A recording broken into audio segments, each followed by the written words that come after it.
the 9 members of the exiled Bonaparte family arrived in the port city of Toulon on June 13, 1793. In the foothills above Toulon, in the quiet village of La Valette, the Bonaparte family rested. With the situation in the south of France deteriorating by the day, they couldn't remain long. But with only Letitia's modest savings and Napoleon's own inadequate income, the Bonapartes had few options. Nonetheless, with his family safe, at least for now, on July 6th, Napoleon sought readmittance into the army. In this, he was aided by Antonio Salicetti. The Bonaparte were just one among several refugee families. Salicetti put himself at the National Convention's disposal and became a representative on mission. He then sponsored Napoleon's readmission into the regular army, providing a letter absolving him of guilt for such a long absence. Within a few weeks, Napoleon was reinstated as a first lieutenant. France was desperate for anybody ready and willing to serve. Indeed, in Napoleon's new unit, only 14 of 80 officers remained. On the orders of General Jean Doutai, the other Doutai brother, Napoleon was tasked with organising a gunpowder resupply for the army of Italy. Naturally, he performed this duty well, but not without a good deal of angst. Though Napoleon understood well the importance of logistics, he also knew that there was no glory to be won in guarding convoys. Still, there wasn't much glory to be won anyway. The army of Italy was freezing its arse off in the Maritime Alps, and the other field army, the army of the South, was crushing local revolts. The character of these revolts was federalist, that is to say republican, but in favour of separation, even independence, from Paris. The trigger for these revolts had been the sudden ouster of the Girondins, architected by Robespierre and his resurgent Jacobin club. In June, the Girondins were arrested en masse. The few who could escape did so, mostly to Normandy, the Vendée, or far to the south, in Provence and the Occitane. These southern regions had long been unruly, but now, the purge of the Girondins provided an excellent excuse to rebel. Large cities like Lyon and Marseille formed alliances and raised armies. Smaller towns and villages were co-opted. Before long, a third of France was out of Paris control. The recently established Committee of Public Safety dispatched agents, called representatives on mission, to lay the groundwork for pacification. Where they failed, the regular army was called in. And that's where Jean-François Carteau comes in. Carteau was not lacking in eagerness, nor in earnest revolutionary zeal, but he was not a trained military man. He was not even a talented amateur. He was, in fact, a former painter, popular enough to have been elected head of a volunteer company, and from there, fail upwards until he was a general. To say he was out of his depth would be an understatement. But his job was just to mop up some unruly rabble. How hard could it be? In mid-July, Napoleon received a version of what he wanted, and was transferred to the Army of the South. Having only recently joined the army, he was not present for the recapture of Avignon and its vital ammunition depot. But it was on the successful recapture of Avignon that Napoleon achieved his first breakthrough into the mainstream of revolutionary politics. The fighting had been bloody and fierce, and made for excellent propaganda. Federalist partisans used Avignon to depict the army as a marauding, rapine band. Revolutionaries were no less partisan, and justified the crackdown. Caught in the middle were honest citizens, unsupportive of either disloyal fédérés or arrogant Jacobins. It was to all three groups that Napoleon spoke with his most recent written work, a 10-page pamphlet called La Soupe de Beaucaire. The pamphlet was published on July 29th and told the story of an evening supper taking place at a tavern in Beaucaire.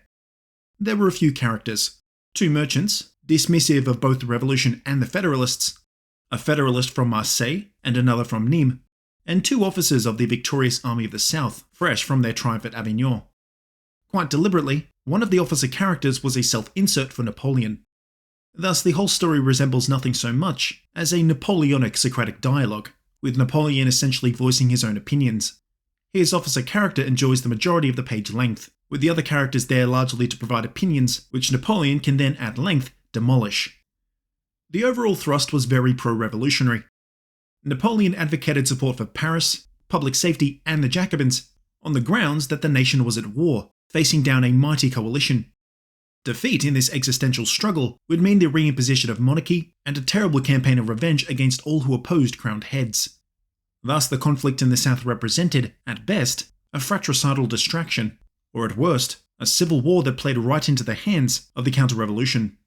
Responding to a chant from the Marseillaise, Napoleon's officer proclaimed, "You see what civil war means. We rend, we hate, we kill each other. Why should you fear the army?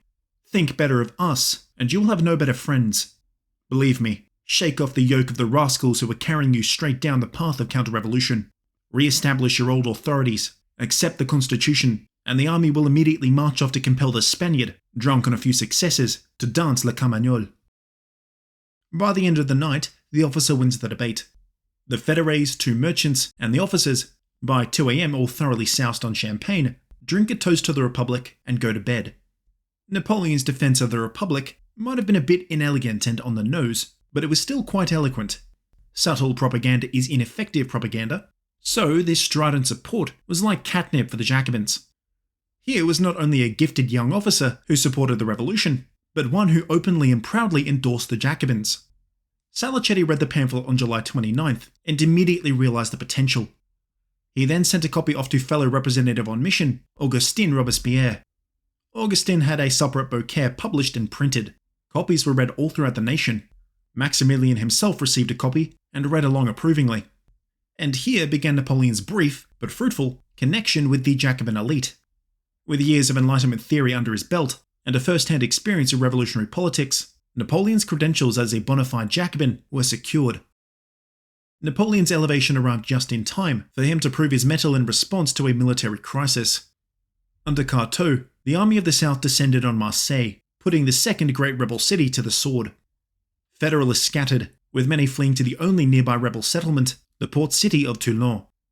Toulon had eagerly enlisted with the rebels back in June, when the revolutionary town council was overthrown by Federalists and Royalists. This was largely the work of the starving urban and dock workers who, feeling the economic pinch from the British blockade, were intensely dissatisfied with the National Convention. The terrible loss of Toulon, a strategically significant southern port, was bad enough, and this loss was only amplified by the defection or destruction of the 26 warships of the French Mediterranean Fleet. Naturally, the convention had Toulon isolated. Grain shipments were suspended, and a 5,000-strong division of the Army of Italy was given over to General François Lapopouy and sent to blockade Toulon from the landward side. Food shipments from the merchant marine were likewise cut off. British and Spanish squadrons prowled the coastline, hunting merchant ships. Within a few weeks of their rebellion, Toulon was starving. Desperate, Federalists negotiated with Lord Samuel Hood of the Royal Navy, asking for relief. Only recently, the British had been invited by old mate Pasquale Paoli to occupy Corsica. With this excellent base for operations against the French coastline, Hood was well positioned to oblige the Federalists. But he only offered aid on the condition that they surrendered Toulon to the coalition. The Federalists eagerly made this deal with the devil. On August 29th, a joint British-Spanish force under the overall command of Hood sailed into the port of Toulon and occupied the fort. To begin with, Hood only had around 4,000 men, mostly sailors and marines from the Spanish and Royal Navies. But over the next few days and weeks, thousands of reinforcements were sailed in, along with the obligatory grain shipments. By September, Hood had 8,000 men. These units he dispersed in and around Toulon. Toulon, as you can see, is not only the port and its fortresses. There were nearly a dozen redoubts and forts that dotted the mountains around the port itself. Garrisons of a few hundred coalition troops occupied each of these defences. Additionally, Hood sent units to the peninsula south across the bay from Toulon. Here they occupied the town of La Aiguillette. All in all, Hood controlled an excellent position, strong defences to the landward side, and an incontestable rear line leading back to Corsica, Sicily, and Port Mahon that provided steady resupply and reinforcement. Lapopoy's force arrived in early September and took the ground on the eastern approaches to Toulon. He captured the villages of Heurez and Solly, pressing on to as far as La Valette. The string of 4 forts, from Fort Faron in the north to Fort La Malgue on the coast, kept Lapopoy from besieging Toulon. The best he could do was occupy Hood's attention, as Carteau raced in from the west. They reached the area on September 7th. Carteau's army of the south numbered around 8,000 men. They had been blooded in fighting against town militias, but cracking the cream of British and Spanish troops was another matter entirely. At their first engagement at the village of Ollioules, the French sustained unexpectedly heavy losses. One of these losses was Captain Dommartin, who was wounded in the arm. Dommartin's second-in-command, Major Perrier, was absent. Inexperienced in the ways of artillery, Carteau found himself without senior artillery officers for the first week of the siege of Toulon. At this critical juncture, Napoleon's political credentials proved extremely valuable. He joined the army on September 16th escorting a gunpowder convoy from Marseille to Nice. Aware that his friend Salicetti was encamped with the army of the south at the village of Bicêtre, Napoleon paid him a cordial visit, no doubt hoping to secure some sort of combat posting. Here, Napoleon met Salicetti's fellow representatives on mission. The first was career soldier and ardent revolutionary Thomas Augustin Gasperon. Gasperon had only recently retired from the Committee of Public Safety owing to poor health. Nonetheless, he remained vibrant and active. Napoleon was already familiar with Gasperon. Not only was he a veteran revolutionaire, but the two officers had met way back in July at Augustin Robespierre's behest. Salicetti then introduced Napoleon to none other than Paul Barras. In the coming years, these two would come to know each other very well, ups and downs aplenty. Barras was another career soldier and a liberal noble who had supported the revolution early on. In this initial meeting, he came away impressed with Napoleon. With such commendable connections, Napoleon was introduced to General Carteau himself. The former painter was in way over his head, and certainly interested to learn from Salicetti that Napoleon was an artilleryman. Still, Carteau was reluctant to appoint him to the artillery. For one, Napoleon was young, only 24, and in spite of his education, he was also inexperienced. Salicetti pleaded Napoleon's case, informing Carteau of Napoleon's involvement in the Madeleine campaign. Eventually, Gasperon chimed in and went to bat for his new friend. In the end, either Carteau relented and agreed to appoint Napoleon, or Salicetti simply went ahead and did it anyway.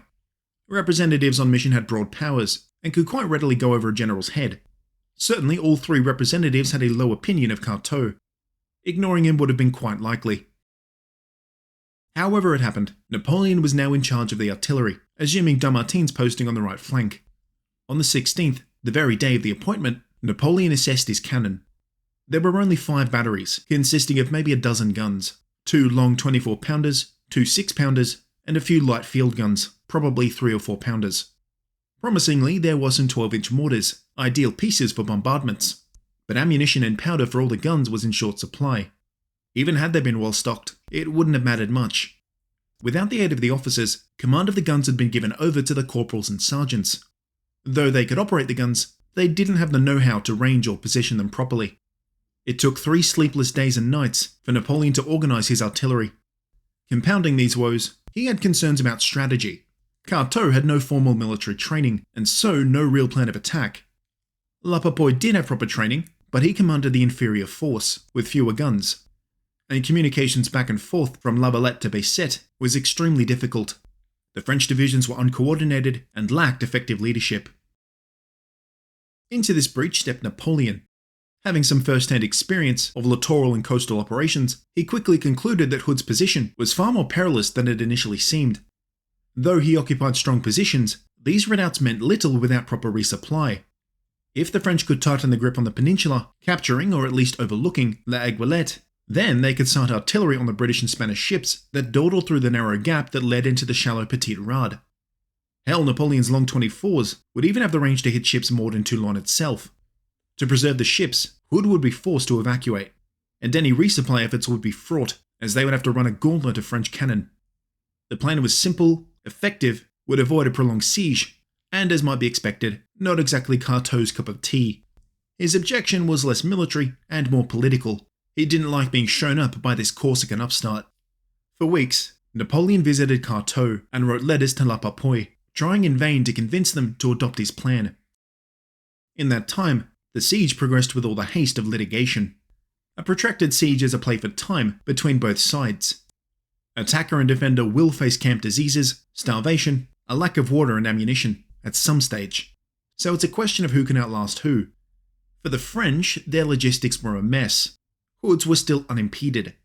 Either blissfully unaware of this fact, or deliberately ignorant, Carteau made no effort to stockpile the necessities for a siege. After the cursory advance to positions surrounding Toulon and La Aiguillette, Carteau's men dug in and made no attempts to put pressure on Hood. Even the bombardment was woefully ineffective. Carteau had personally positioned guns on the ridge at Ollioules, and despite strenuous objections, Carteau fired the cannon at Toulon, with the shot falling several hundred meters short. It was only Napoleon who seemed to have a good idea of what to do. Worn down by Napoleon's constant insistence, and seeing sense in his plan, Carteau begrudgingly agreed to let him tighten the noose around La Aiguillette.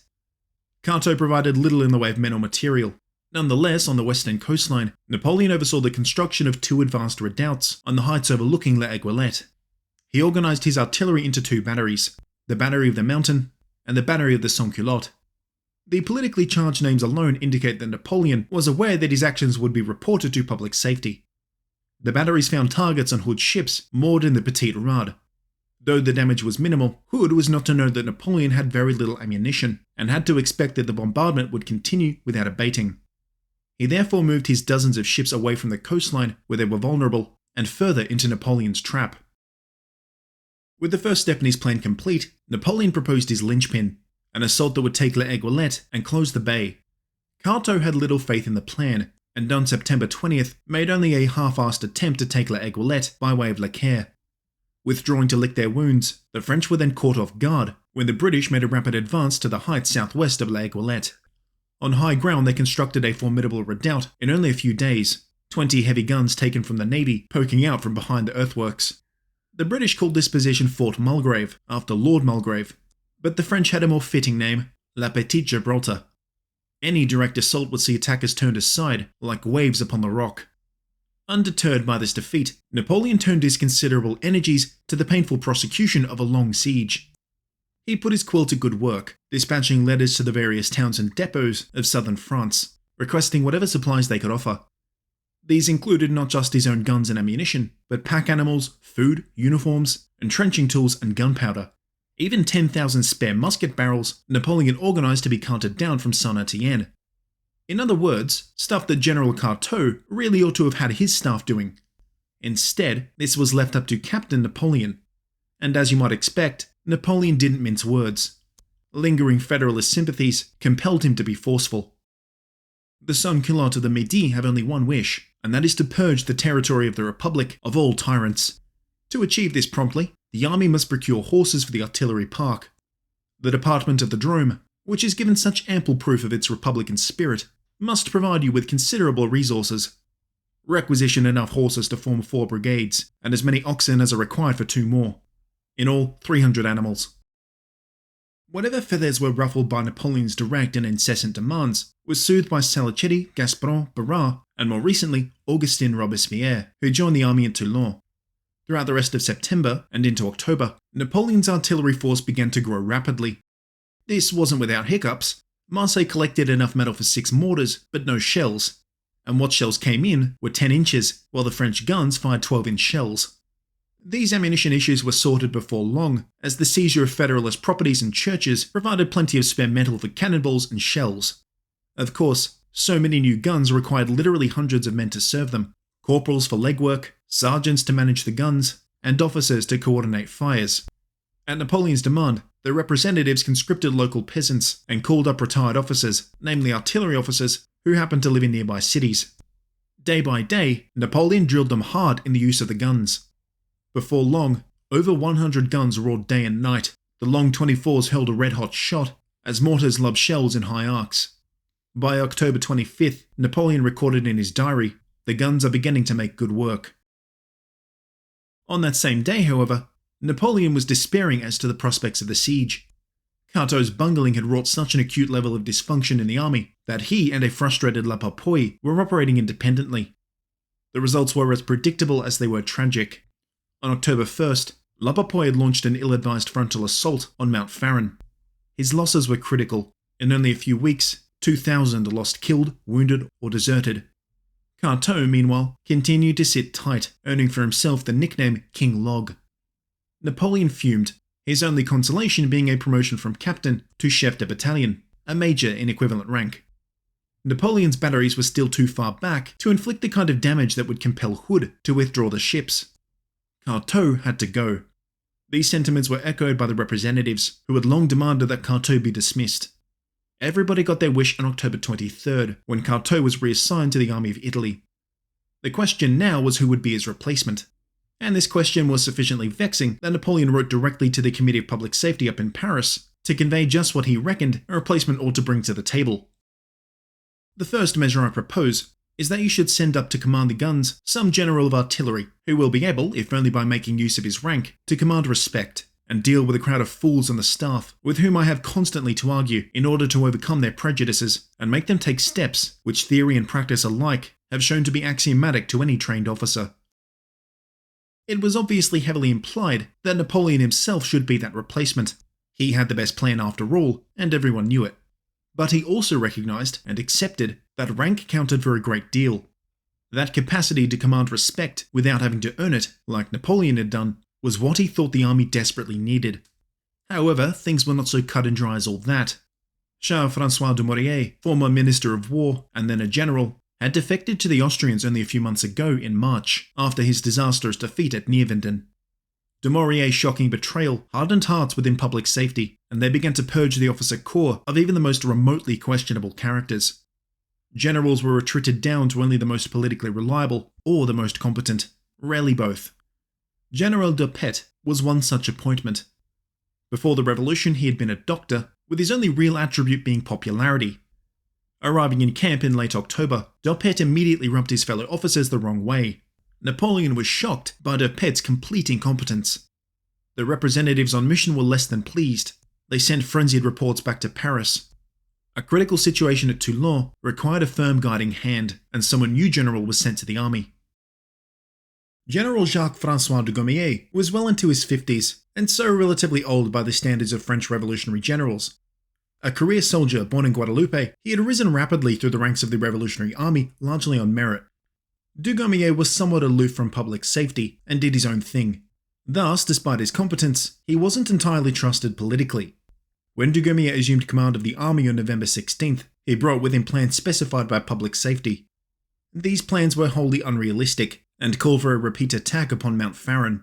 Though La Papouille was pleased, Dugommier instinctively knew that such a plan was folly, not least because public safety, so far detached from events on the ground, presumed that the Army of the South was orders of magnitude larger and more capable than it really was. Between Dugommier and La Papouille, they had maybe 12,000 effectives. Hood, meanwhile, had been reinforced up to around 15,000. This was one of those atypical instances where the defenders outnumbered the attackers. Fortunately, both the representatives and the officers were in agreement that public safety's plan was bunk. And yet public safety was intractable, refusing to allow any deviation from the plan. Napoleon was, as might be expected, deeply confounded by the confusion of his superiors. Not only was it woefully inefficient and ruinous to have a faraway committee dictate military strategy, but Napoleon also felt frustrated because he had his own plan, one that would work if only it were taken seriously. What he called for came in 3 phases. Phase 1, reduce Mulgrave and take La Aiguillette. Phase 2, make feints against Mount Faron to draw reinforcements away from Fort Malbousquet, which was then to be taken by an assault.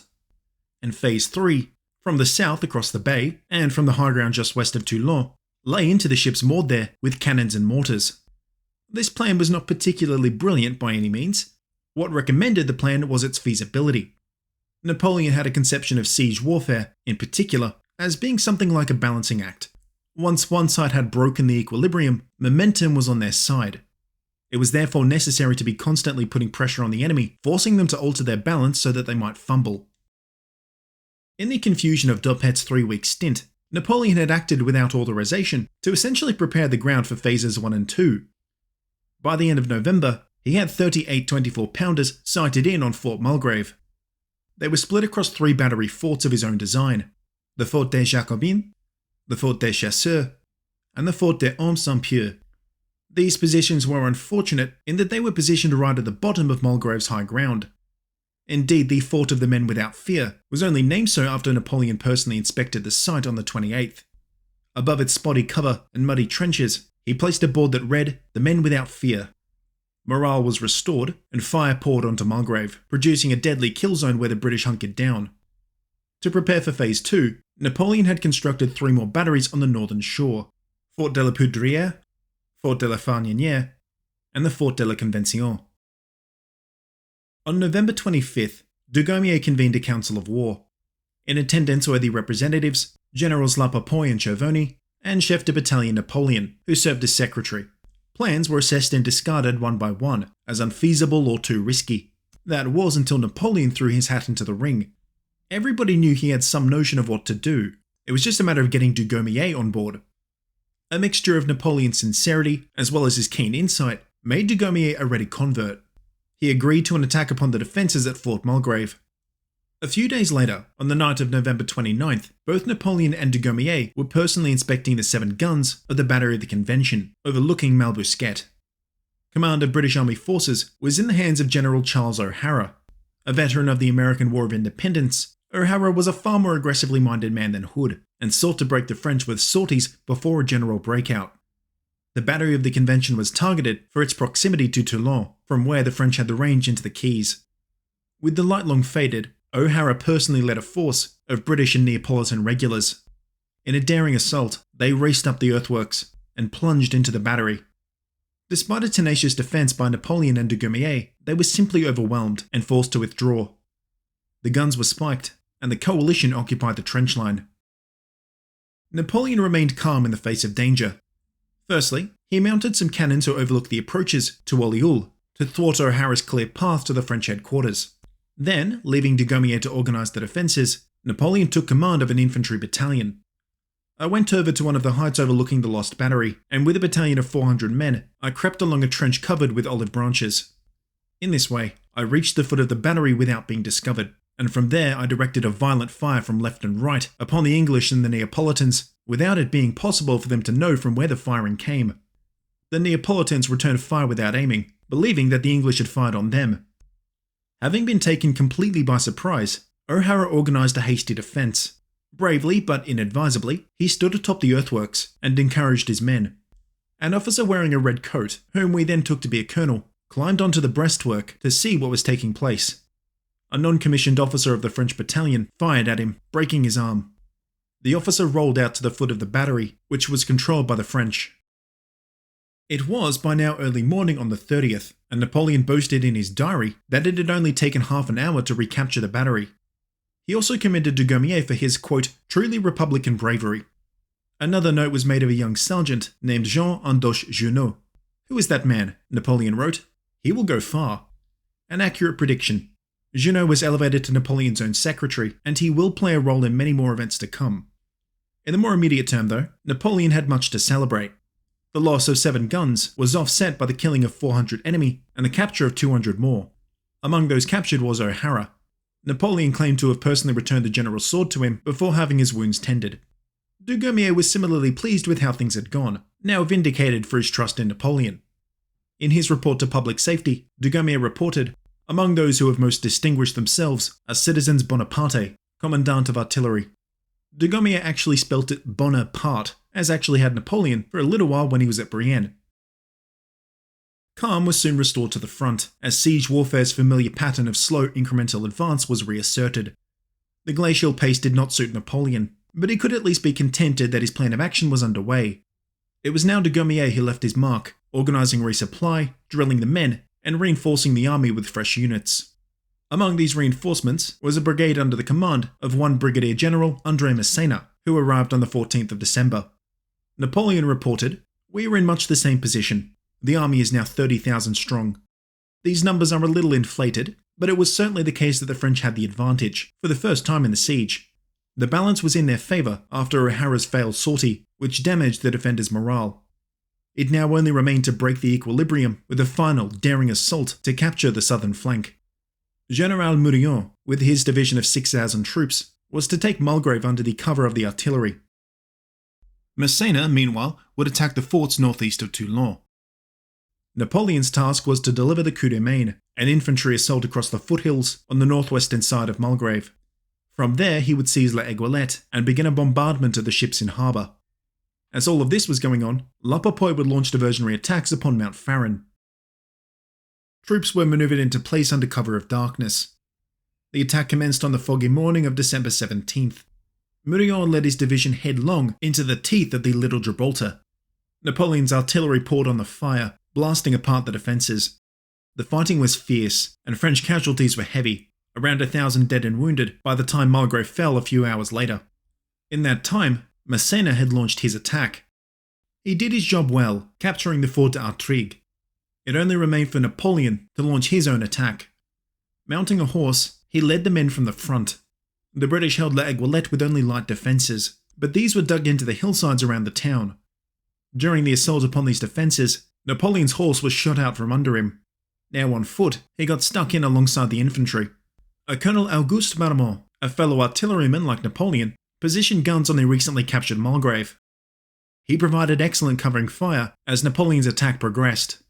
L'Aiguillette was soon taken, with Napoleon earning a nasty bayonet wound to his thigh, courtesy of a British trooper.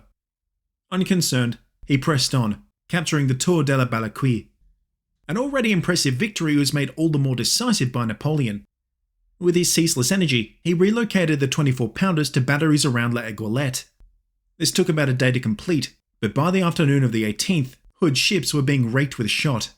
And further to the north, La Papouille had carried Mount Farron in a surprising win. For as long and as arduous as the siege had been, Hood realised that the threat he faced from the north and the south, but in particular the danger to his ships, meant defeat was imminent. As night fell, the ships were evacuated from La Petite Rade and into Toulon, just as Napoleon had predicted. Even so, Napoleon's bombardment was relentless. His guns had the range, while fires in the harbour illuminated British and Spanish vessels packed in like sardines. Before long, a truly immense explosion rocked the harbour. The British had blown the magazine, who had intended to cut his losses and run. Before they left, however, the British would make Toulon unusable for the foreseeable future. Stores and warehouses were razed. The French warships still docked in harbour were set alight on the orders of Captain Sidney Smith. But relations between the British and Spanish were breaking down, and these orders were largely ignored. Only 10 ships were lightly damaged, the rest captured or already sunk. All the while, the French didn't let up. It was under incessant bombardment of the mortars and the 24-pounders that the Spanish and British troops piled onto their ships. As dawn approached, most of the coalition force was embarked and racing out of the harbour. And still, Napoleon continued to fire. A fortuitous wind aided his enemy. He recorded in his diary, "The enemy beat a very hasty retreat. We captured most of their baggage. If the wind had held them up for another 4 hours, until daylight, they were lost." At 9 AM on the morning of the 19th, La Papouille's advanced units entered Toulon. They found the town deserted and pockmarked with hundreds of craters. Damage to the town was severe, and fires still raged. Even though the coalition were ousted, Toulon was effectively useless. Only a handful of ships remained, with the French capturing or refloating at least 4. As it happened in most of the towns recaptured by the Republic, representatives on mission were sent in to deal with collaborators, in this case Paul Barras and Louis Ferrand. At their orders, a revolutionary tribunal was established, and several dozen were shot. British propaganda accepted the word of Sidney Smith, embarrassed for his failure in the siege, that not only had hundreds been killed, but Napoleon personally carried out this massacre with his own cannon. Even years from now, the massacre was dredged up to rile up the British public against Old Boney. In matter of fact, Napoleon probably never set foot in Toulon. He certainly never participated in any massacre. His infamous whiff of grape shot was years away, and almost certainly the inspiration for Sidney's concocted story. No, Napoleon's role in the siege was purely military, and the victory is rightly regarded as his first. Though not in overall command, it was his plan, and the confidence of both his political and military superiors, that ensured victory. In recognition of these efforts, he was field promoted to the rank of Brigadier General on December 22nd. Napoleon was only 24. Military historian David Chandler contends that Napoleon's victory at Toulon was due to experience gained in the fighting at Ajaccio. From a close study of the defensive requirements of his hometown, Napoleon unconsciously discovered the key to the defences of Toulon. The hills of Espretto and the Point L'Aiguillette carry out precisely the same dominating function for their respective anchorage. Whether in the hands of defenders or attackers, they controlled the waters of the bay. Napoleon's plan had proven so decisive because it made Hood's position untenable. Hood could have held out for a while longer, but to do so risked incurring withering French fire, and in that regard, artillery had played the decisive role. Napoleon knew as much reporting to public safety. It is the artillery that takes places, the infantry can only aid it. Every hallmark of Napoleon's latest successes are on display at Toulon. Effective combined arms, detailed planning, decisive action, superb logistics, and appreciation for morale, attacks that break the enemy's balance, and of course, the long guns carrying the day. For Napoleon, it's not a straight shot from this first taste of victory at Toulon to the dizzying zenith of imperial arms at Austerlitz and beyond. No one can now doubt his military acumen, but there was a long way to go before Brigadier General Napoleon commanded the respect he deserved.